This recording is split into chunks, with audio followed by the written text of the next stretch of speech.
Start. अध्यक्ष महोदय, मानव संसाधन विकास मंत्रालय की मांगों के संबंध में बोलने के लिए मैं खड़ा हुआ हूँ। शिक्षा की पद्धति के बारे में, उसमें परिवर्तन लाने के बारे में, इस क्षेत्र में हमें जो असफलता हाथ लगी है उसके बारे में अभी मेरे मित्र ने बहुत कुछ कहा है। दुर्भाग्य की बात यह है कि देश में सभी लोग यह मानते हैं कि शिक्षा में प्रगति नहीं हुई है। शिक्षा पद्धति में आमूलचूल परिवर्तन नहीं हुए हैं, लेकिन फिर भी इस दिशा में कुछ किया नहीं जाता है। ऐसा प्रतीत होता है कि इस विषय में कुछ भी करने की स्थिति में हम नहीं रहे हैं। स्थिति ज्यों की त्यों चली आ रही है। इतना होने पर भी शिक्षा की मद पर होने वाला जो खर्च है और उसके लिए धनराशि आवंटित की गई है वह भी बहुत थोड़ी है। लेकिन उस पर न जाकर मैं आपका ध्यान इस ओर दिलाना चाहता हूँ कि मर्ज बढ़ता ही गया ज्यों-ज्यों दवा की वाली कहावत ही आज चरितार्थ हो रही है।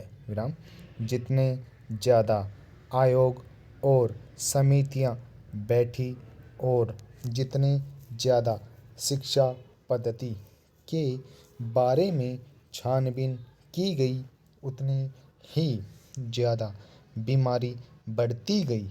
बीमारी का इलाज न होकर और भी खराबियां पैदा होती गई।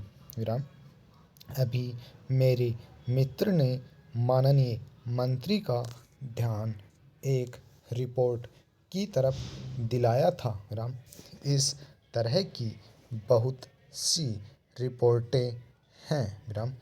अभी सदस्य महोदय भी एक रिपोर्ट का जिक्र कर रहे थे। रिपोर्ट तो बहुत सी प्रस्तुत हुई हैं, लेकिन मंत्रालय ने उस पर कभी कार्यान्वयन करने की दिशा में कोई कदम नहीं उठाया। अपनी इस हालत को उन्होंने इसी सदन में स्वयं स्वीकार किया है। अपनी व्यवस्था को उन्होंने स्वयं यहाँ प्रकट किया है।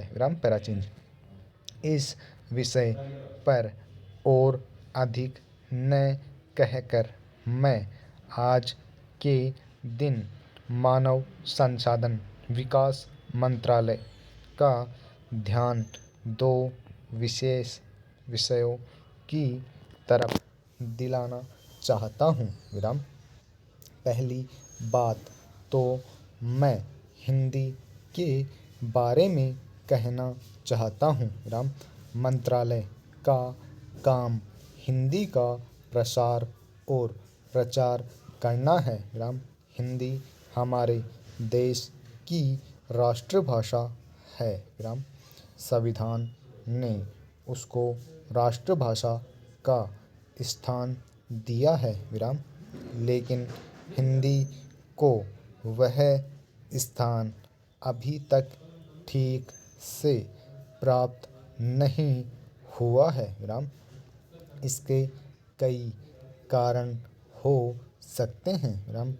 एक कारण हिंदी प्रेमियों का अधिक उत्साह हो सकता है।